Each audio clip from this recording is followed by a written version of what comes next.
John Ramsey has spent nearly 30 years being asked the same question over and over by reporters, by documentary crews, by strangers on the street. What really happened to your daughter? For most of that time, his answers came in careful, measured statements, crafted with lawyers standing nearby. But over the past 18 months, something has shifted.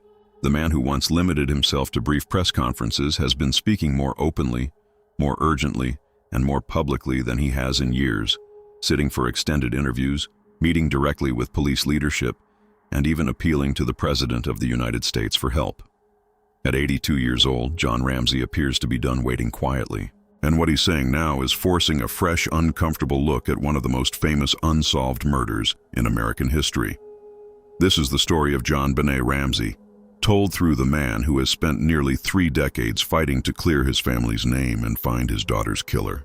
Not the tabloid version, not the endless internet theories. This is the story built from verified biography, documented evidence, official investigative records, and John Ramsey's own recent, very public words, examined honestly, without accusation, and without pretending we know more than the evidence actually tells us. Before we get into it, if you appreciate true crime coverage that sticks to documented facts instead of speculation, go ahead and subscribe to this channel and hit that notification bell so you catch our next deep dive. This case has generated more rumors and unproven theories than almost any murder in modern history, and it deserves better than that. If you're here for a fact-based breakdown, hit the like button right now and tell me in the comments what you think John Ramsey's recent public statements actually reveal. Now let's start with who this man actually is, because understanding him is essential to understanding everything that follows. JonBenet Ramsey was born in Lincoln, Nebraska, the son of Mary Jane and James Dudley Ramsey, a decorated World War II pilot. That background matters, because aviation would go on to shape much of John's own life. He attended Michigan State University, earning a bachelor's degree in electrical engineering in 1966, and later returned to complete an MBA in 1971. In between, he served in the United States Navy as an officer in the Civil Engineer Corps, spending 3 years stationed in the Philippines, followed by 8 additional years in a reserve unit based in Atlanta. He became a licensed pilot and would eventually own 2 private planes, a detail that would later factor directly into the family's holiday travel plans in December of 1996. John's personal life, like many people's, was more complicated than the tabloid caricature that would later be built around him. He married his first wife, Lucinda Pash, in 1966. Together they had 3 children, Elizabeth, Melinda, and John Andrew. That marriage ended in divorce in 1978, after 11 years together, with no public details ever specifying the reasons behind the separation. In 1992, tragedy struck the family for the first time when Elizabeth, his eldest daughter, was killed in a car accident at the age of 22. Those who knew John Ramsey during this period have described that loss as one that profoundly shaped him, long before the events of December 1996 ever occurred, a grief that friends say never fully left him. In 1980, John married Patsy, a former beauty pageant competitor who had once held a regional title before stepping away from that world to build a family. Together they had 2 children, Burke, born in 1987, and JonBenet Patricia Ramsey, born on August 6, 1990, her name a blend of her father's first and middle names. By 1996, the family was living at 755 15th Street in Boulder, Colorado, in an affluent, quiet neighborhood near the University of Colorado campus, in a large, Tudor-style home spread across multiple floors with a sprawling, somewhat labyrinthine basement. Professionally, John Ramsey had built a genuinely successful career by the mid-1990s. In 1989, he founded a company called Advanced Product Group, which later merged with 2 other firms to become Access Graphics, a computer services company. As president and CEO, he led that company into becoming a subsidiary of a major aerospace and defense contractor in 1991. And by 1996, Access Graphics was generating more than $1 billion in annual revenue. That same year, the Boulder Chamber of Commerce recognized him as Entrepreneur of the Year, and his personal net worth was reported at approximately $6.4 million that spring. His financial success gave the family a comfortable, stable life, and it included a substantial year-end bonus of $118,000 received in the weeks before Christmas, a figure that would go on to become one of the strangest and most closely scrutinized details in the entire case. The Ramsey family was known in Boulder for their active social and community life. They attended St. John's Episcopal Church, though no specific church events attended by John in the immediate week before Christmas have ever been publicly documented. JonBenet was involved in children's pageants, an activity her mother had encouraged, drawing on Patsy's own pageant background. While Patsy primarily managed JonBenet's pageant schedule, John was supportive of his daughter's interests and, by most documented accounts, was present for at least some of her rehearsals and performances, including one notable appearance at a local Boulder shopping mall shortly before Christmas. John also maintained close social ties with several prominent Boulder families, including the Whites and the Steins, regularly socializing within that same affluent community circle. Now let's walk through what actually happened in the days leading up to JonBenet's death, because the timeline itself has become one of the most examined sequences of events in American criminal history. On the evening of December 23, 1996, the Ramseys hosted their own holiday gathering at their home, welcoming 30 to 40 guests between roughly 5 and 8 in the evening, including a costumed Santa Claus performer, a family friend named Bill McReynolds. Children at the party decorated gingerbread houses. During that event, Patsy gave JonBenet a gold bracelet engraved with her name and the date, December 25, 1996, intended as an early Christmas gift, and JonBenet was seen wearing it along with a black and white outfit. Guests at that gathering included several documented family friends and neighbors. Later that same evening, the family attended a second Christmas party at the home of close friends, Fleet and Priscilla White. There's a small, strange detail from that day worth mentioning honestly, because it's part of the documented record, even if it ultimately went nowhere in the investigation. A brief 911 call was placed from the Ramsey home at 6:48 p.m. on December 23rd, then disconnected before contact was made. When police called back, they reached voicemail. An officer was dispatched, and a family friend present at the home explained it as an accidental call, possibly related to a medication order for an elderly relative. No report was filed, and the officer left within about 20 minutes. Investigators would later revisit this detail during the broader investigation, though it has never been definitively connected to what happened 3 days later, and no evidence has ever established a link between the two events. On Christmas Day itself, the family celebrated at home. JonBenet received a bicycle as a gift, and the family engaged in typical holiday activities, opening presents and sharing meals together. That evening, John Ramsey carried his tired daughter to bed after the day's festivities. By all documented accounts from everyone present at the earlier party that evening, it was an unremarkable, happy holiday. Nothing about that day, according to friends and family who interacted with them, suggested anything was coming. Then, in the early hours of December 26th, everything changed. Around 5:30 that morning, Patsy Ramsey woke to make coffee, preparing for a planned family trip to Charlevoix, Michigan, where John, a licensed pilot, intended to fly them himself in his private plane. Sometime between roughly 5:30 and 5:45, she checked JonBenet's room, possibly intending to wake her, and discovered she was not there, sparking immediate concern. Around 5:45 a.m., on the home's spiral staircase, Patsy found a 3-page ransom note written on paper from a household notepad, demanding $118,000, the exact amount of John's recent bonus, and claiming JonBenet had been taken. Patsy alerted John, who read the note, and together they quickly searched the house, finding no trace of their daughter. They also checked on Burke, confirming he was safely asleep in his room. At 5:52 a.m., Patsy dialed 911 from the home phone, reporting JonBenet's disappearance and the ransom note in a frantic call lasting just under 6 minutes. That 911 call has been studied, replayed, and analyzed by professionals and amateurs alike for nearly 30 years. It's worth acknowledging honestly that different experts have interpreted Patsy's tone, word choice, and behavior during that call in very different ways over the decades. Some linguistic analysts have pointed to specific phrasing, her use of collective language, the order in which she mentioned certain details, and raised questions about what those choices might indicate. Others, including trained forensic psychologists, have cautioned that this kind of after-the-fact linguistic analysis of a single emergency call, recorded during what was, By any account, one of the most traumatic mornings imaginable, is inherently limited, highly subjective, and has never been treated as conclusive evidence by any court in this case. It's a genuinely debated area, not a settled one, and responsible coverage has to be honest about that distinction rather than presenting one interpretation as established fact.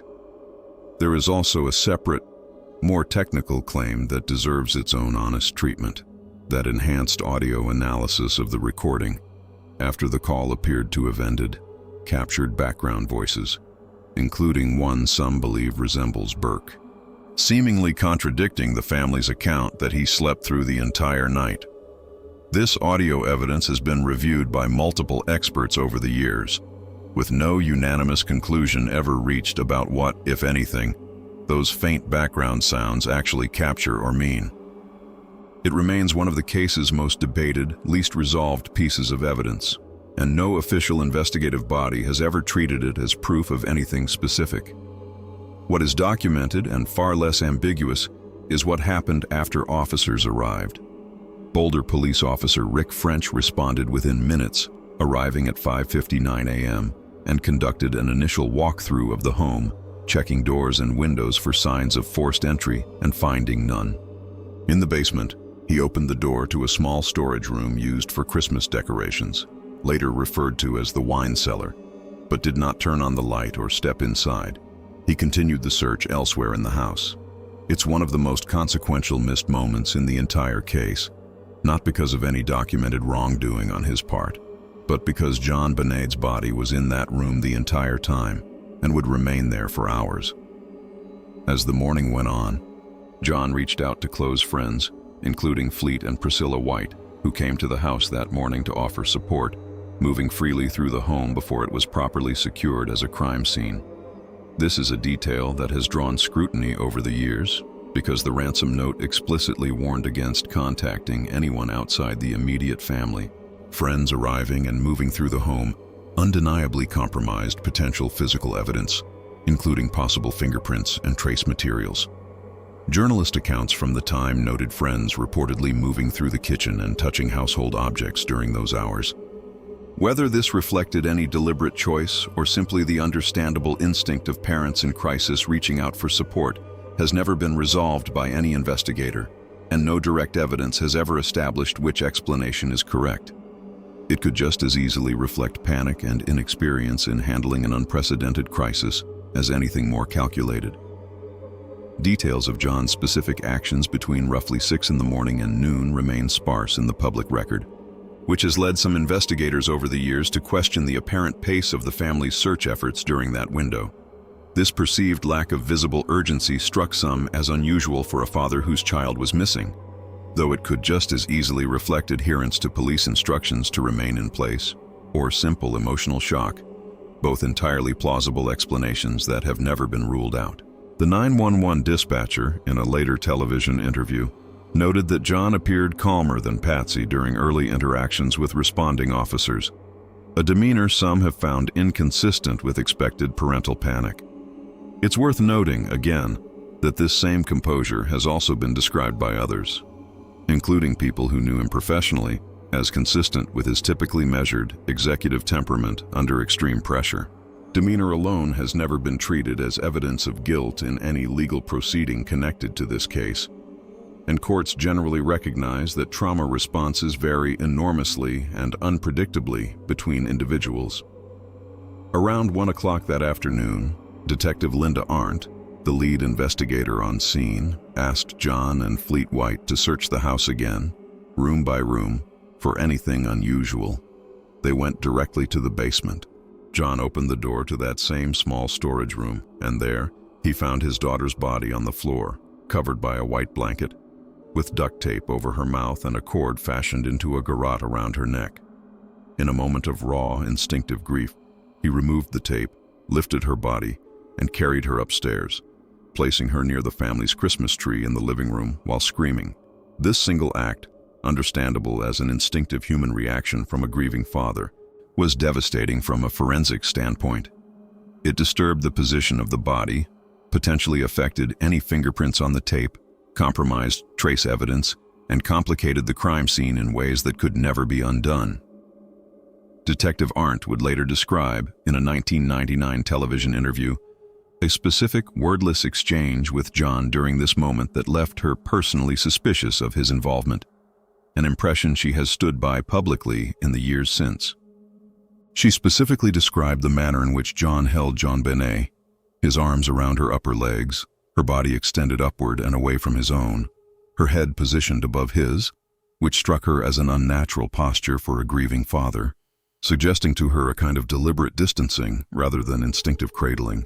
It's important to note, honestly, that this was always Arndt's subjective, in-the-moment impression, never corroborated by physical evidence, and that a father in a state of shock discovering his child's body is not behaving according to any predictable script that investigators, or anyone else, can reliably interpret after the fact. The autopsy, conducted the following day by the Boulder County Coroner's Office, revealed that JonBenet died from asphyxiation due to strangulation, associated with a severe skull fracture. Medical examiners documented significant force behind the head injury, likely rendering her unconscious. The strangulation device, a cord attached to a broken handle from one of Patsy's own paintbrushes, found among household art supplies, was recovered around her neck, tightened using a wooden toggle in a construction investigators have described as deliberate rather than improvised. The autopsy also documented findings that investigators have described as evidence consistent with possible assault. Given the sensitive nature of this case involving a minor, the specific clinical details of those findings have remained sealed in court records for nearly 30 years, and this video will not speculate beyond what has been officially and carefully documented in that regard. The autopsy also revealed a detail that has puzzled investigators for decades: partially digested pineapple in JonBenet's stomach, suggesting she had eaten it somewhere between 1 and 2 hours before her death, sometime between 10 at night and 2 in the morning. This conflicted directly with John and Patsy's account that she had fallen asleep before returning home and never woke to eat anything. A bowl containing pineapple was later found on the kitchen table, bearing fingerprints from Burke and from Patsy. JonBenet's fingerprints were not found on that bowl. To this day, no one has ever definitively explained when she ate it or who gave it to her, and this detail remains one of the case's most persistently unresolved puzzles. Now, here is where honesty about this case really matters, because over the years, a number of specific claims about John Ramsey have circulated widely online and in various documentaries and books, claims that deserve direct, careful examination rather than simple repetition. Some accounts have suggested John showed unusual calmness in the hours after the discovery of the ransom note, a detail some investigators found inconsistent with typical parental panic. As already noted, this same demeanor has also been described by others as consistent with his composed executive temperament under pressure, and demeanor alone has never been treated as evidence of guilt in any legal proceeding connected to this case. Other claims allege inconsistencies in John's account of events that night, including differing statements over the years about whether JonBenet was awake briefly when the family returned home from the Whites' party, and questions raised about a roughly 90-minute absence from the house later that same day, during which John has said he went to retrieve mail, an explanation some investigators, including Detective Arndt, found difficult to reconcile with the fact that the Ramsey home received mail through a front door slot. There's also a documented discrepancy between John's and Patsy's separate accounts of exactly who first decided to call 911, with Patsy stating it was her own idea, while John, in a CNN interview, described instructing her to make the call after reading the note. And in an April 1997 police interview, John stated he found a basement window open around 10 or 11 that morning, closed it, and did not report it to police at the time. A claim that appeared to conflict with earlier observations from Officer French and Fleet White, who reported no open window during their earlier basement check around 6 that morning. These points have been raised by various investigators and writers over the decades as areas worth scrutinizing, and it's fair to acknowledge them honestly rather than pretend they don't exist. It's equally important to state plainly that inconsistencies in memory and timeline are common in any traumatic event, that none of these specific points have ever been established as evidence of criminal wrongdoing, that no charges were ever filed in connection with any of them, and that the family's own explanations, confusion under extreme stress, a need for solitude, differing individual memories of a chaotic morning, remain entirely plausible and have never been definitively disproven by any investigator or court. It's also important to directly address something that circulates persistently online, an elaborate and highly detailed theory, originating from an unverified source describing themselves as a former intelligence analyst, alleging a specific, coordinated scenario involving John Ramsey, prior abuse allegations, and a staged cover-up involving his entire family, including his young son. This theory has never been supported by any physical evidence. It has never been presented in any court proceeding. It has never been endorsed by any law enforcement agency involved in this case, and it is directly contradicted by the DNA evidence, which does not match John, Patsy, or Burke Ramsey at all. Responsible reporting on this case does not repeat unverified, uncorroborated accusations as though they carry the same weight as established fact, and this video won't either. What can be said plainly, based on the actual documented record, is that no physical evidence has ever linked John Ramsey to his daughter's death, and the strongest, most consistently confirmed physical evidence in this case points elsewhere entirely. That physical evidence is, and has always been, the DNA. In 1997, forensic testing identified DNA from an unknown male mixed with a small amount of blood in JonBenet's underwear. It did not match John Ramsey. It did not match Patsy. It did not match Burke. It did not match any of the family friends who submitted samples during the investigation. When entered into the FBI's National Criminal Database, it produced no match.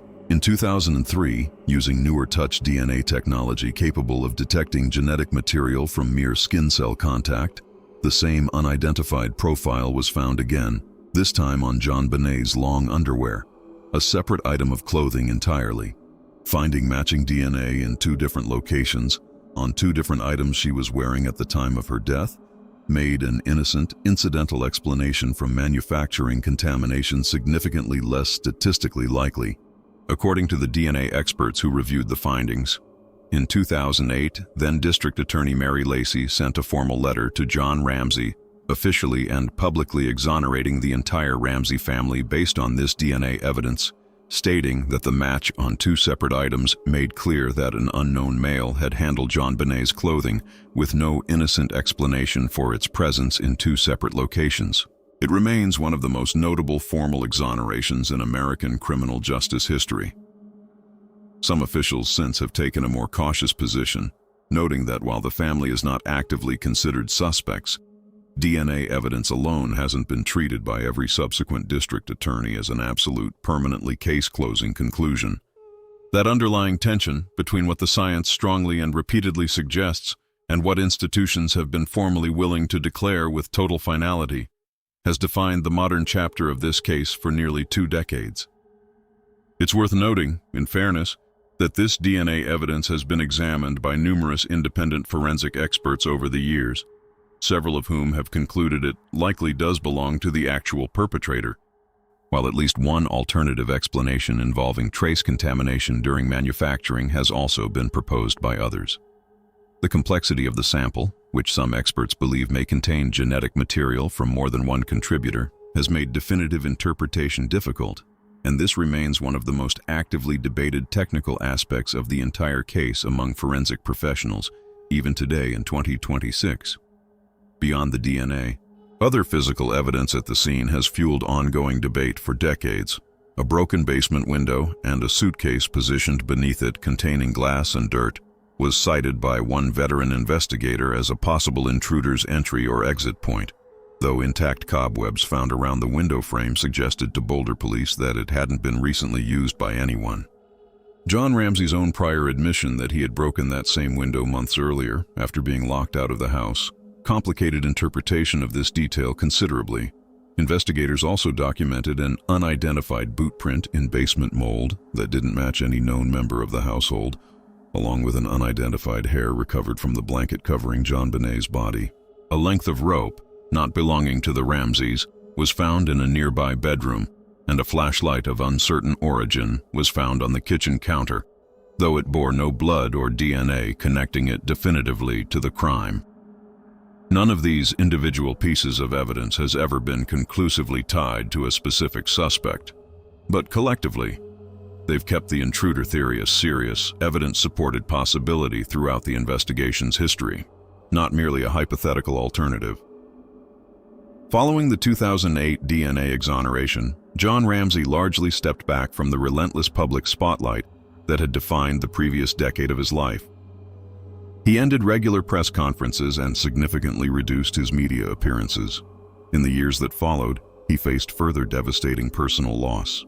Patsy died from ovarian cancer in 2006, 2 years before the exoneration letter even arrived, meaning she never lived to see her name formally and publicly cleared by the very evidence her husband had spent years fighting to have properly analyzed.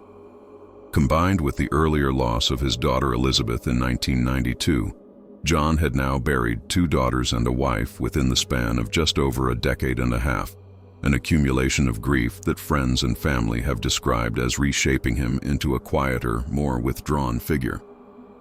He eventually left Boulder, a city he came to associate almost entirely with pain and public scrutiny, spending time in Las Vegas before remarrying in 2011 to Jan Rousseau, a fashion designer, and building a quieter, more private life largely out of public view, avoiding talk shows and press conferences while guarding his personal life carefully.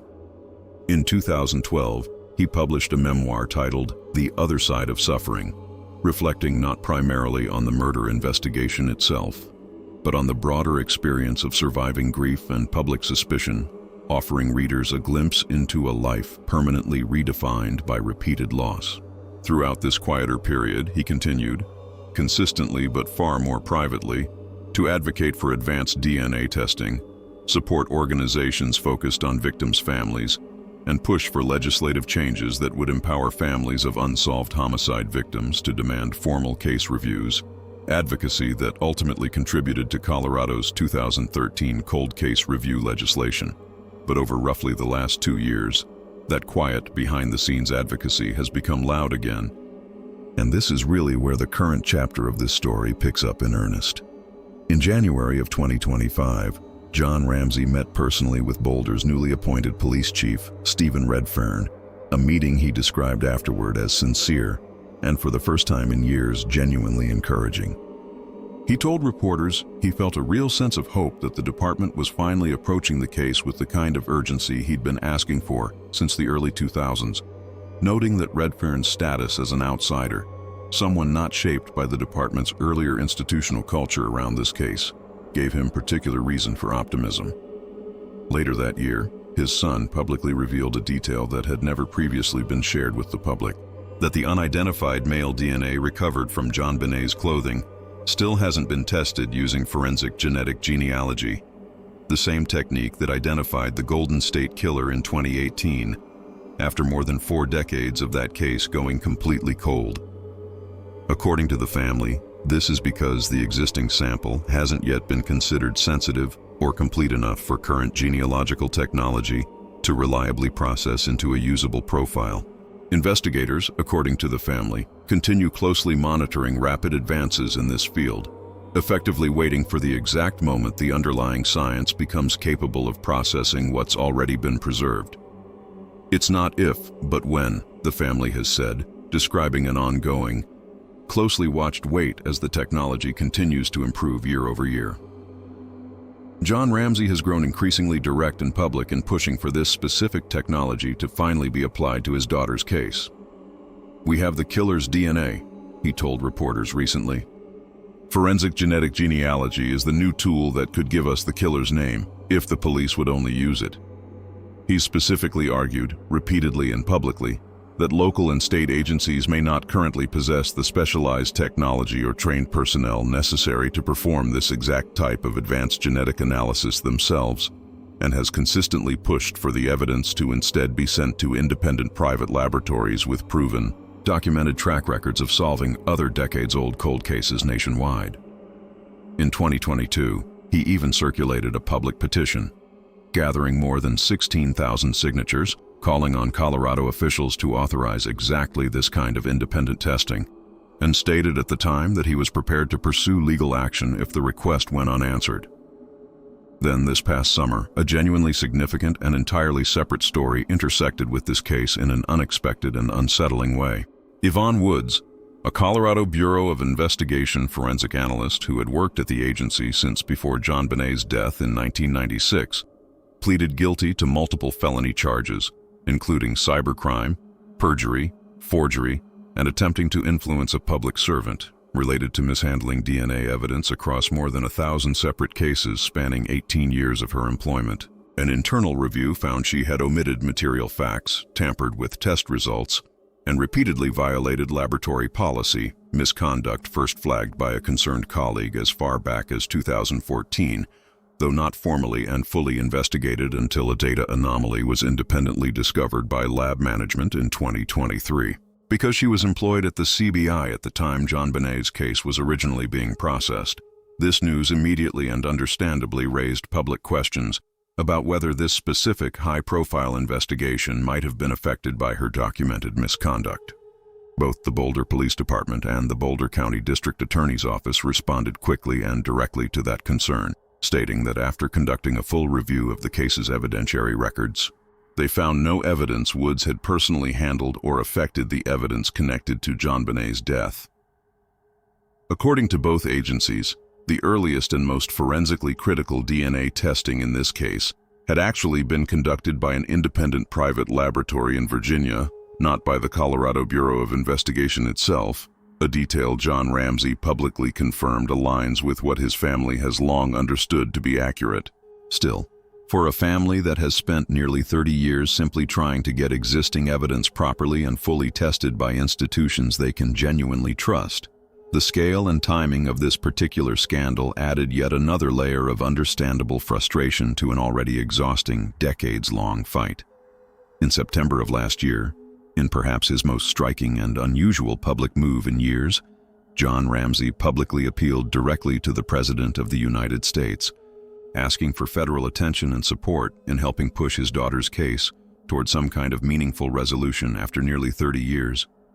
It's a request that reflects both genuine urgency and, frankly, real accumulated frustration built up over nearly 3 decades of institutional delay, agency turf disputes, and repeated procedural setbacks. He's now 82 years old, and he has said plainly and repeatedly, in interview after interview, that his singular remaining goal is simply to know who did this before he dies, a goal that has defined the second half of his life more than any professional achievement ever did.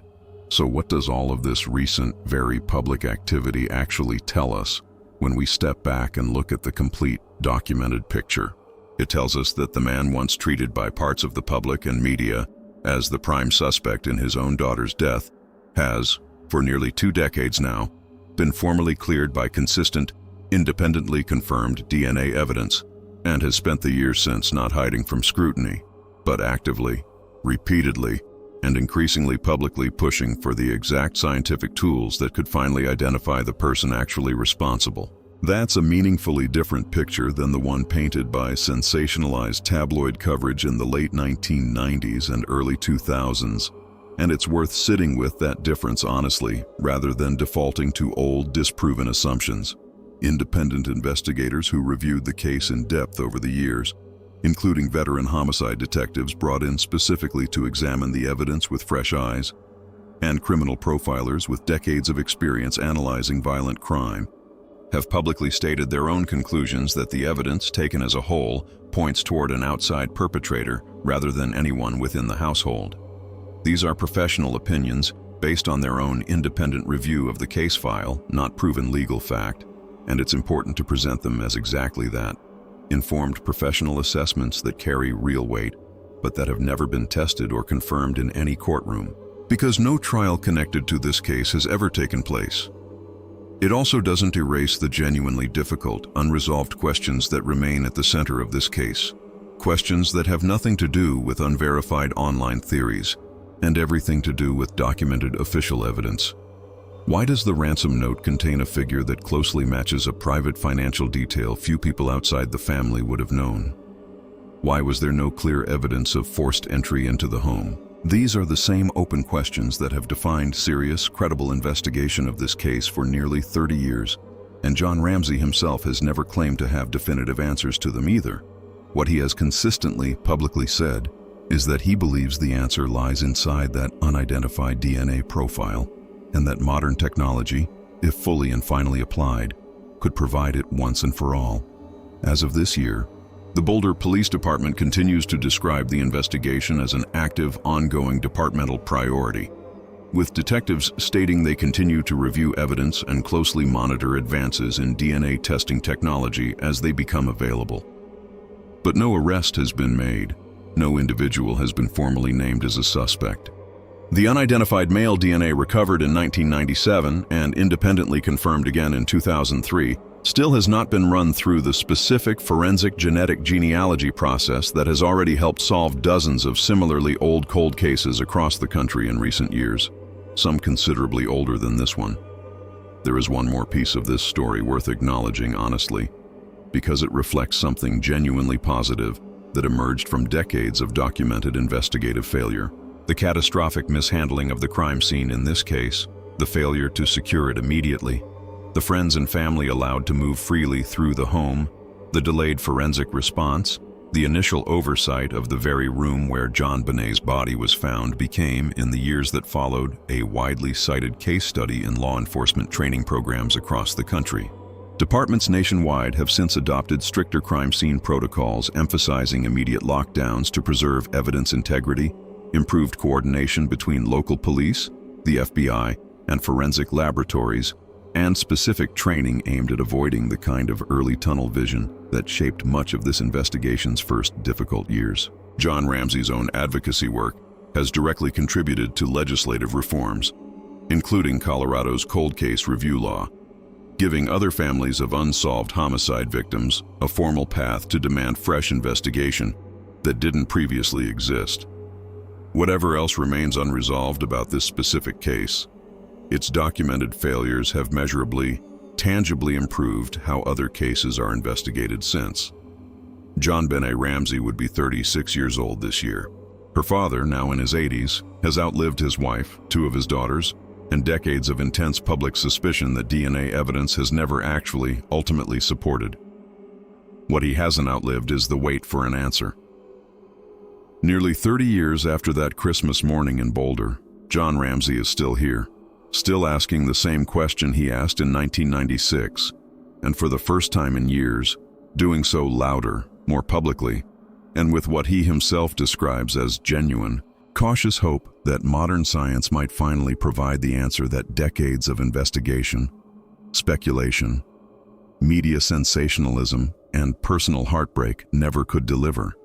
If this story affected you the way it's affected millions of people over nearly 3 decades, make sure you're subscribed to this channel so you catch our continued coverage as this case keeps developing in real time. Hit that like button if you believe cases like this one deserve real answers, built on actual evidence, not decades of speculation and unverified theory. And let me know in the comments, honestly, after hearing John Ramsey's own words and the full documented record laid out plainly, has your perspective on this case shifted at all? Do you believe the technology finally exists to solve it? And do you think the will to use it will follow? Remember, underneath every headline, every documentary, and every theory this case has generated over the last 30 years, there is a real family that has lived through unimaginable repeated loss and unimaginable sustained public scrutiny, largely in the absence of the kind of definitive evidence that would normally justify it. JonBenet Ramsey was a real 6-year-old girl whose life was taken far too soon, inside her own home, during what should have been one of the safest, happiest weeks of the year. Her father has spent nearly 30 years refusing to stop asking who did it, even as he buried nearly everyone else he loved along the way. The technology to finally answer that question may already exist, sitting in a database, waiting. The only remaining question, the one that will define whatever comes next in this case, is whether it will finally, fully be used.